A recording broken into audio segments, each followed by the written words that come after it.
یہ تمام چیزیں جو ہیں وہ صرف اسی لیے ہے کہ جو مریدین دور دراز سے چل کر کے آئے ہیں ان کی ذہنی پرورش کر دی جائے. اہل خانقاہ اور اہل تصوف کو بیک وقت دو لوگوں سے لڑنا پڑ رہا ہے.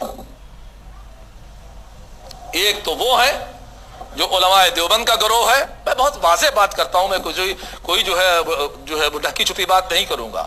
ایک یہ بریلویوں کا طبقہ ہے جس نے اس وقت تمام اہل خانقاہ کا جینا حرام کر کے رکھ دیا ہے. نئے نئے مسائل کھڑے کیے جا رہے ہیں تو ان اہل خانقاہ اور چاہے تم چشتی ہو, قادری ہو, نقشبندی ہو, کوئی ہو, دو پلیٹ فارم پہ تم کو لڑنا پڑ رہا ہے اور ہم لوگ کو بھی لڑنا پڑ رہا ہے دو پلیٹ فارم پر. لہٰذا ایک وہابیوں سے, ایک پرانے وہابیوں سے, ایک نئے وہابیوں سے, دو قسم ہو گئی ہے وہابیوں کی, پرانے وہابی اور نئے وہابی. تو نئے وہابی بھی ہیں اور پرانے وہابی بھی ہیں, تو ان دونوں سے ہم لوگوں کو ایک وقت فائٹ کرنی پڑ رہی ہے. تو اب وہ پرانے وہابی سے تو آپ اچھی طریقے سے واقف ہیں, اور نئے وہابی جنہوں نے ایک نیا وہ مسلک ایجاد کر دیا ہے وہ ہیں. تو اب ان دونوں طبقے سے فائٹ کرنا پڑ رہا ہے. تو ظاہر ہے کہ مضبوط ہو کے آؤ سامنے اور اس کی تقریبات میں شریک ہو, جو لیکچرز ہو رہے ہیں اس میں شریک ہو تاکہ تمہاری ذہنی پرورش ہو. وآخر دعوانا الحمدللہ رب العالمین. چونکہ اذان کا وقت ہو گیا ہے. تو دیکھا آپ نے یہ ویڈیو میں جناب نیر میاں صاحب یہ کہتے نظر آ رہے ہیں کہ میں اپنے مریدین کی ذہن سازی کرنا چاہتا ہوں کہ اس وقت ہمیں دو وہابیوں کا سامنا ہے. ایک تو وہ جس کی نشاندہی پہلے کر دی گئی ہے, اور دوسرا وہابی فرقہ وہ ہے جو بریلویت کے نام سے مشہور ہے. یہ نیر میاں صاحب کی بولی ہے. دراصل ہمارے یہاں جو پریشانی ہے وہ یہ ہے کہ ایک پہلی چیز کی تعلیم کی کمی ہے, علم کی کمی ہے. لوگ یہ نہیں سمجھ پاتے کہ ہمیں جانا کہاں تک ہے اور ہماری زندگی جینے کا مقصد کیا ہے.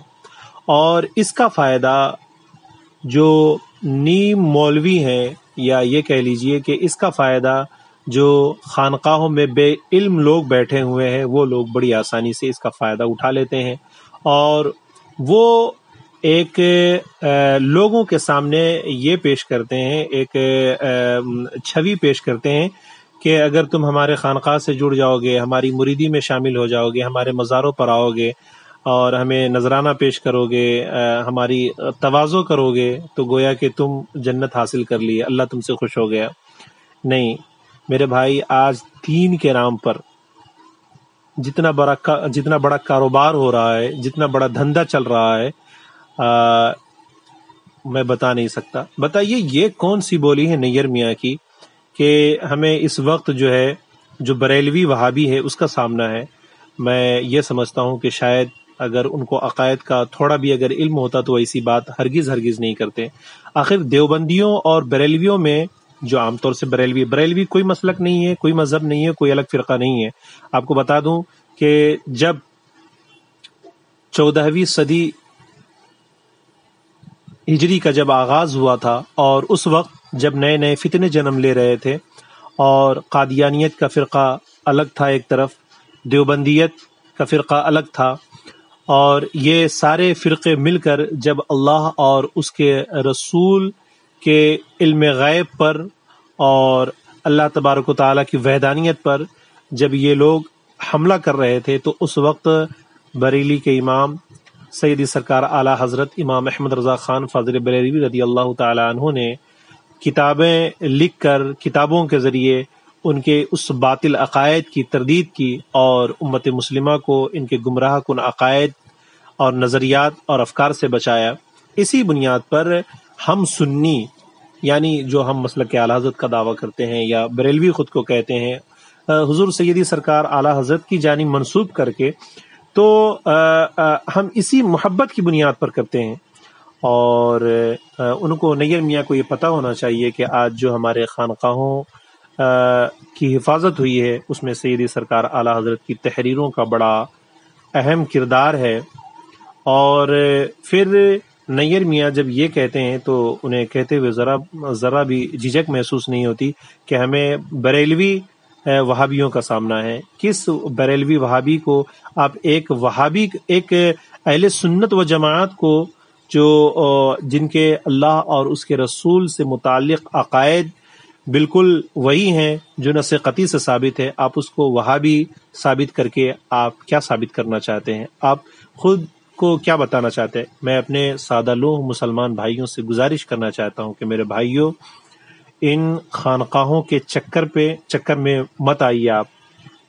آپ ان گمراہ پیروں کے چکر میں مت آئیے جو اللہ اور اس کے رسول کی بات تو نہیں کرتے لیکن اپنے پیٹ کی پرورش کی بات کرتے ہیں، جو اللہ اور اس کے رسول کی تعلیمات پر عمل کرنے کا حکم نہیں دیتے ہیں لیکن اپنے ہاتھ اور پاؤں چموانے پر آپ کو مجبور کرتے ہیں، جو اللہ اور اس کے رسول کے نام پر خرچ کرنے کی تلقین نہیں کرتے ہیں لیکن خود نذرانہ لینے کے لیے اور نذرانہ پیش کرنے کی تلقین کرتے ہیں۔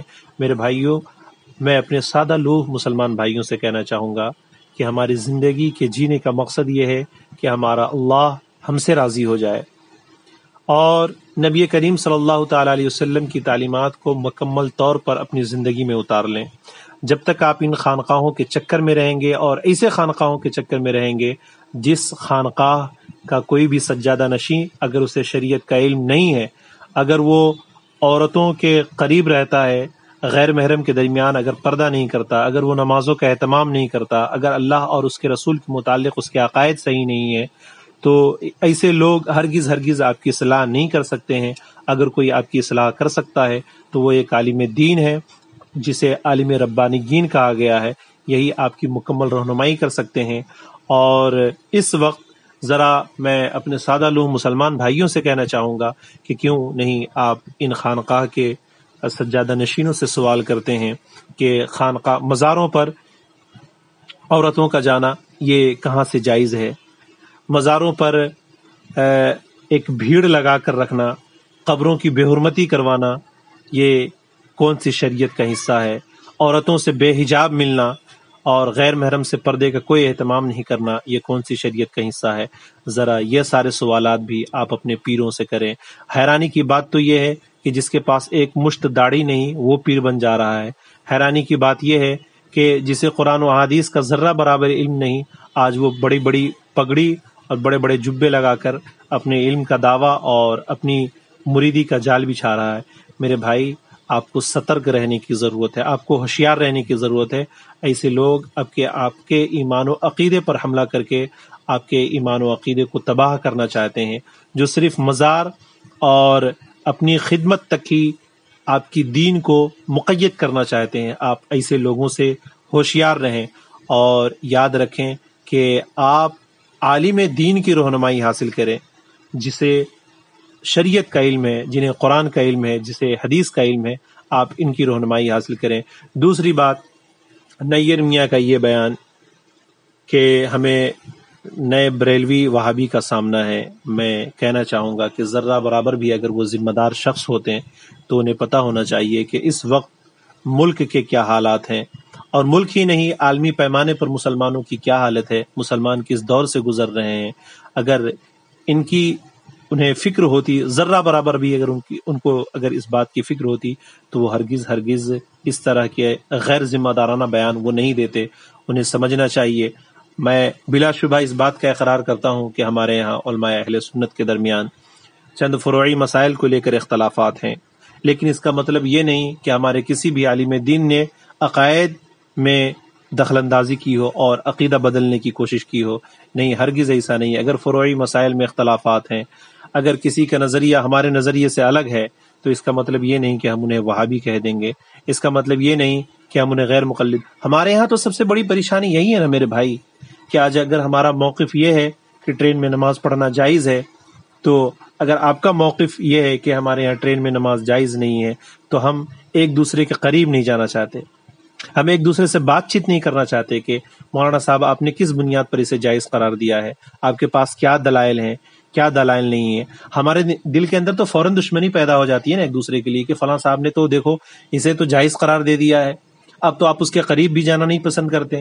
ہمارے یہاں جو سب سے بڑی لڑائی ہے اور سب سے بڑا جو جھگڑا ہے وہ انانیت کا ہے۔ ہم عالم ہو کر دوسروں کو پیغام دیتے ہیں اور یہ کہتے ہیں کہ ہمیں محبت اور اخوت اور بھائی چارگی کا مظاہرہ کرنا چاہیے، پڑوسیوں کے حقوق ادا کرنے چاہیے، ایک آپس میں مل کر رہنا چاہیے. لیکن میں آج ان تمام عالم دین کی بارگاہ میں مؤدبانہ گزارش کرتا ہوں کہ ذرا آپ اپنے بارے میں بتائیں کہ آپ کا ایک دوسرے عالم دین کے تعلق سے کیا رویہ ہے. کیا اگر کسی نے آپ کے نظریات سے اختلاف کیا ہے تو کیا آپ ان کے قریب جا کر ان سے آپ نے مل کر اس مسئلے پر گفتگو کی ہے؟ کیا آپ نے خوش دلی کے ساتھ ان سے بات چیت کرنے کی کوشش کی ہے؟ میں سمجھتا ہوں کہ اسے بہت کم لوگ ہیں، بہت کم لوگ. اگر ہمارے اندر اور ہمارے علماء کے اندر اگر اس طرح کی اگر خوش دلی کا مظاہرہ اگر وہ کرنے لگیں تو میں سمجھتا ہوں کہ سارے اختلافات ختم ہو جائیں گے، امت مسلمہ چین کی سانس لیں گی. لیکن آج بھی ہماری جماعت میں ایسے عالم دین موجود ہیں کہ اگر ان کے نظریات سے بھی اگر ہمیں اختلاف ہو جاتا ہے تو فوراً یا تو ایسی سخت گرفت کرتے ہیں جس سے دوسرا شخص جو ہے وہ نالا ہو جاتا ہے یا پھر ان کے قریب نہیں جانا. میں کہتا ہوں کہ میرے بھائی، دل میں گنجائش پیدا کرنے کی ضرورت ہے. آپ جائیے، ان کے نظریات کو جانیے، ان کا موقف کیا ہے، انہوں نے جو جواز کا فتویٰ دیا ہے اس پر ان کے دلائل کیا ہیں. اگر وہ دلائل ان کے قرآن و حدیث سے ہیں اور جواز کی صورت نکلتی ہے تو آپ ان کا احترام کیجیے، ان کو دل سے لگائیے. اور اس طرح کے بے تک کے بیان سے امت مسلمہ کا نقصان ہوتا ہے، اور نقصان ہونے کے علاوہ دوسری کوئی چیز نہیں ہوتی. آپ نے بریلوی وہابی تو کہہ دیا، لیکن آپ یہ نہیں سوچے کہ آپ ایک مسلمان کو دوسرے مسلمان سے بانٹ رہے ہیں. میں سمجھتا ہوں کہ آپ ذرا اندازہ تو لگائیے، اگر ایک ردولی کے خانقاہ سے اگر ایک شخص جڑا ہوا ہے تو فوراً کہہ دیا کہ نہیں، ہمیں دوسرے خانقاہ کے لوگوں سے کچھ لینا دینا نہیں. میرے بھائی، یہ الگ الگ بت خانے تم نے بنا لیے. اللہ رب العزت نے اپنی عبادت کے لیے اس دنیا میں لوگوں کو پیدا کیا تھا، لیکن آج کیفیت یہ ہے، آج صورتحال یہ ہے معاشرے کی کہ ایک پیر جب تک ان کے پاؤں نہیں چومیے، جب تک ان کے ہاتھ نہیں چومیے، جب تک وہ راضی نہیں ہوتا ہے، اور اگر کوئی نہ چومے تو پھر وہ اس سے خفا ہو جاتا ہے. جبکہ ساری تعریف، ساری تعظیم اللہ رب العزت کے لیے ہے، اور اللہ رب العزت نے اگر آپ کو کچھ عزت دی ہے تو یہ حقیقی عزت بھی اللہ رب العزت کو ہی پہنچتا ہے. تو آپ ہرگز ماحول خراب نہ کریں. آپ آپسی کے ساتھ جس قدر بھی ہو سکے اتحاد کے ساتھ آگے بڑھنے کی کوشش کریں.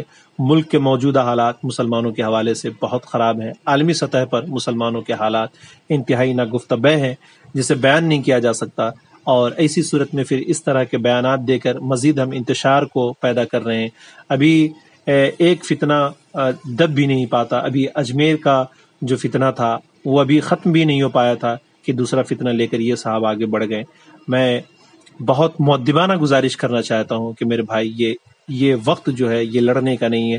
آپ سوشل میڈیا پر دیکھ لیجئے، یوٹیوب پر دیکھ لیجئے، فیس بک پر دیکھ لیجئے، اہل حدیث، غیر مقلد، وہابیوں، دیوبندیوں کے اتنے سارے چینلز چل رہے ہیں جس کے ذریعے وہ اپنے نظریات، اپنے عقائد کو لوگوں تک پہنچا رہے ہیں.